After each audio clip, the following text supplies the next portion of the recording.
A graça, a paz e o amor de Cristo Jesus sejam com cada um de vós.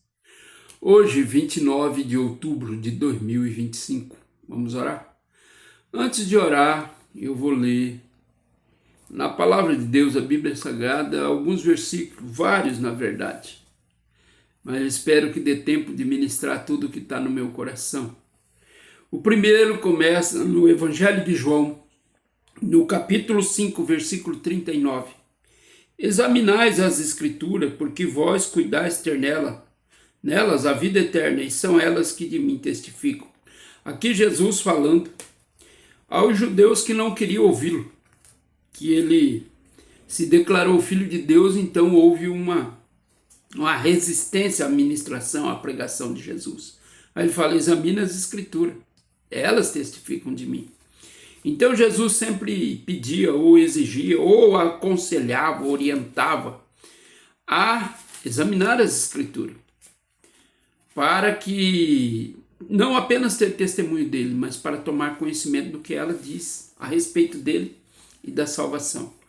Eu gosto de ler esse versículo 39 aqui junto com Mateus 22, 29, que diz assim: porém Jesus respondendo disse-lhes, errais, não conhecendo as Escrituras, nem o poder de Deus. Aqui é quando eles pediram uma orientação sobre os tributos, e Jesus falou que Deus não era Deus de morto, era Deus de vivo. Mas eles não sabiam disso porque não conheciam as Escrituras. Então ele falou, errais, não conhecendo as Escrituras nem o poder de Deus. Mas nós só iremos conhecer as Escrituras e o poder de Deus se nós a examinarmos.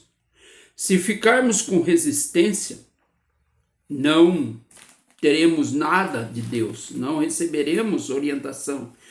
E o que é a palavra? O que é as Escrituras? Jesus, quando orou por nós, lá em João 17, no versículo 17, ele diz assim, santifica-os na verdade, a tua palavra é a verdade. Então, compreenda que Jesus, ele é a verdade, e é ele que nos santifica, é ele que traz a revelação, a palavra de Deus. Porque ele mesmo diz lá em João 8,32, muitos de nós gostam de citar esse versículo como algo assim fantástico. Sim, ele é fantástico porque ele se refere a Jesus. E conhecereis a verdade vos libertará.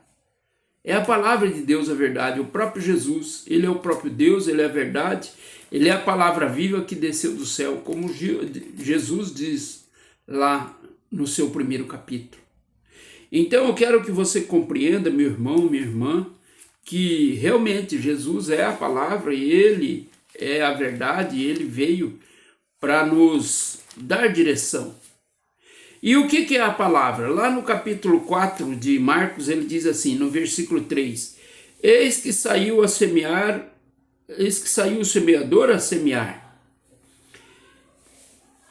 O semeador saiu a semear, e no versículo 14 ele disse, o que semeia, semeia a palavra. O que foi saiu para semear? A palavra de Deus. Então ela é a verdade, ela é a semente, ela é a palavra. Lá no livro de Lucas, no capítulo 8, no versículo 11, diz assim, esta, pois, é a palavra, a semente é a palavra de Deus. E essa semeadura que saiu para semear a palavra. Ela é lançada ao solo, o solo é o nosso coração. Então, se eu não examinar as Escrituras, eu não vou tomar conhecimento do que Deus quer para mim, do que Ele tem falado ao meu coração e ao seu coração. Ele vem para nos trazer orientação sobre isso. Observa o que aconteceu no ministério de Paulo enquanto ele ministrava, primeiro em Tessalônica, mas lá teve um problema e ele teve que sair de lá. Então, no capítulo 17 de Atos, vou ler a partir do versículo 9. Tendo, porém, recebido satisfação de Jason e dos demais, o soltaram, e logo os irmãos enviaram de noite Paulo e Silas a Bereia, e eles, chegando lá, foram à sinagoga dos judeus.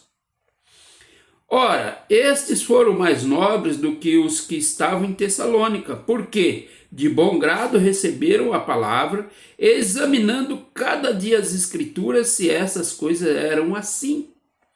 De sorte que creram muitos deles e também mulheres gregas de classe nobre, não poucos varões. E não poucos varões. Observa que lá em Bereia, a verdade de Deus, a palavra, Jesus, foi recebida de bom grado. E eles foram nobres. Por quê? Só porque examinaram a palavra.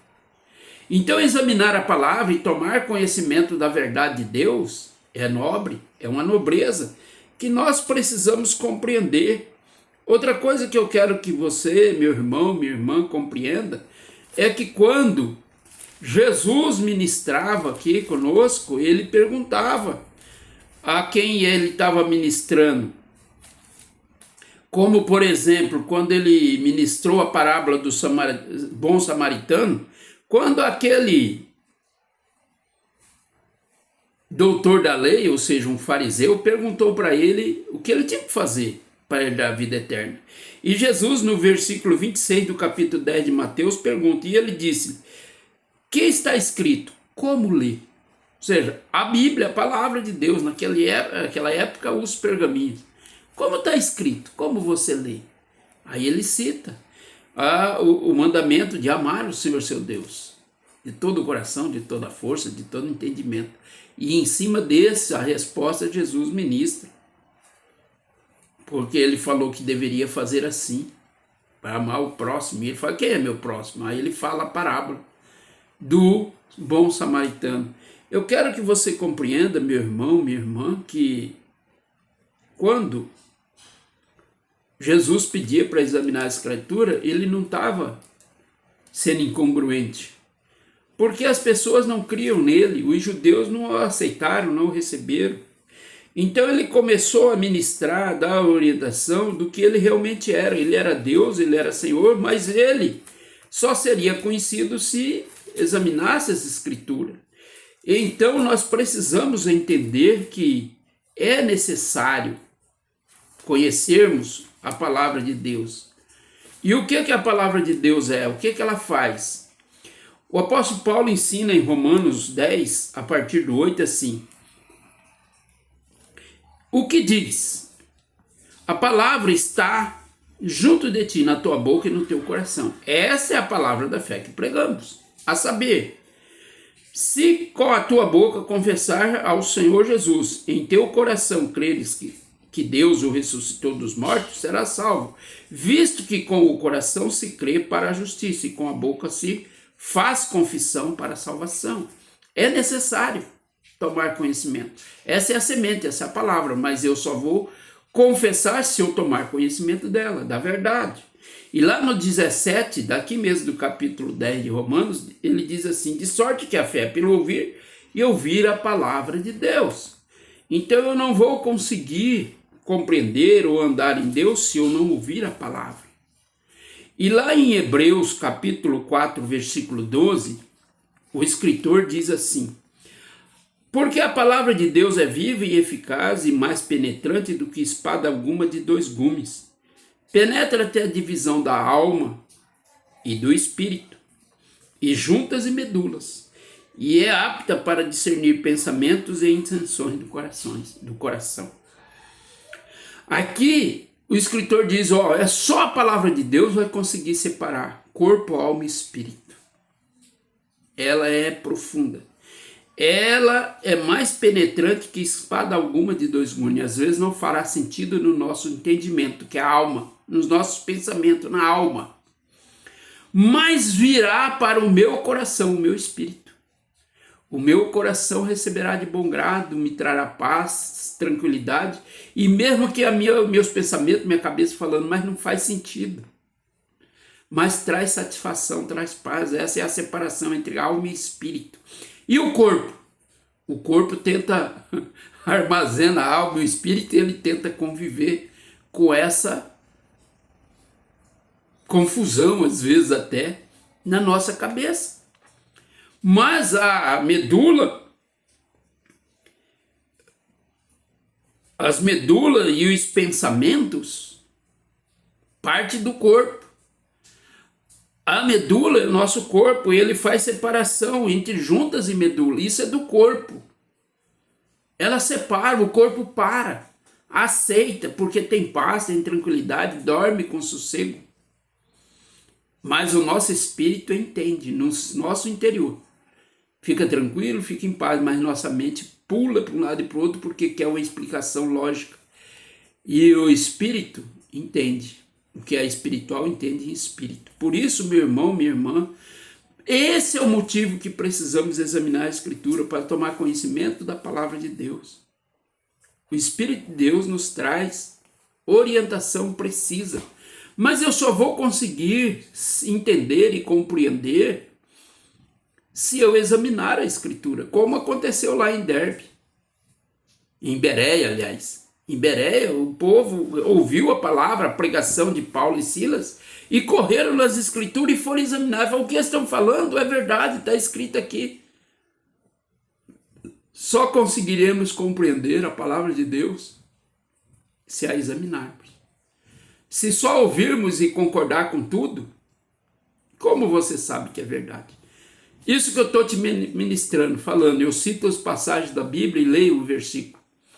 Se você não pegar a palavra de Deus e examinar, será que eu falei verdade ou só me referi aleatoriamente a uma passagem da Bíblia só para você aceitar o que eu estou te falando? Não. Você tem que anotar o que eu te falei, pegar os versículos e ir lá e ler. Hoje em dia tem palavra de Deus, a Bíblia Sagrada, de várias maneiras, em especial em aplicativos. Palavras que a gente baixa no nosso celular e estudamos ela, ouvimos. Tem duas que eu gosto muito e eu vou deixar no final da identificação do áudio, na publicação. Eu vou deixar o link para você, se você não tem Bíblia, você baixar essas duas, pelo menos, para você estudar. É bom estudar em mais de uma versão, você deixar duas versões para você. E como que eu estudo? Eu ouço a Bíblia em uma versão, estudo, analiso na outra, porque é uma versão diferente, então tem palavras diferentes, mas depois eu venho aqui, na minha Bíblia velhinha, cheia de marcos, cheio de anotações, cheio de pintura, que eu gosto de pintar os versículos. Essa é a minha íntima, ela eu estudo, eu pego nela, eu sei onde estão as coisas já. Mas primeiro eu ouvi, comparei, estudei, aí eu venho conferir. Nessa que eu estou acostumado. E depois eu ministro para os irmãos. Ministro para mim mesmo, para a minha vida. Fico recitando alguns versículos, porque às vezes tem necessidade de recitá-los, porque a fé vem pelo ouvir e ouvir a palavra de Deus. Se alguém não vem pregar para mim, então eu mesmo prego-me. Ouço a palavra de Deus recitada por mim, porque aí a fé vem pelo ouvir. E eu ouço a minha própria voz, ouço meus áudios, compreendo a ministração e vou deixando o meu espírito ser edificado. E vou identificando, vai separando alma e espírito, juntas e medula. Pensamentos e intenções do coração. A intenção do coração e espírito. Pensamento é aleatório, a minha alma tentando dar explicações lógicas. Por isso, meu irmão, minha irmã, hoje eu trago essa ministração para você. Examine as Escrituras. Não importa quão famoso, aliás, não importa quão famoso seja o pregador. Examine se ele está falando a verdade. Porque nos últimos dias virão muitos falsos profetas e pregarão muito e operarão até sinais e prodígios. Mas não falarão da Bíblia, porque o Espírito Santo só nos leva para a Bíblia. Toda a ministração do Espírito ele traz para a Bíblia. O próprio Jesus fala, examine a Escritura, vê se eu estou falando a verdade. Então, quem somos nós para não dizer que você tem que examinar? Examine. Observe o que eu estou falando, estude e deixe o Espírito de Deus operar em ti. Fazer a separação de todo o entendimento da palavra. Em nome de Jesus, o Senhor te abençoe. Senhor Deus, obrigado pela tua palavra, que nos edifica, que nos santifica e que nos tira toda dúvida do quão poderoso tu és, que nos deu a tua palavra viva, o próprio Jesus, para morrer por nós. Muito obrigado. Em nome de Jesus. Amém. O Senhor te abençoe e te guarde, que ele levante seu rosto sobre ti, te dê paz, tranquilidade, te cubra de misericórdia e te faça um praticante da palavra, examinador assíduo. Em nome de Jesus. O Senhor te abençoe.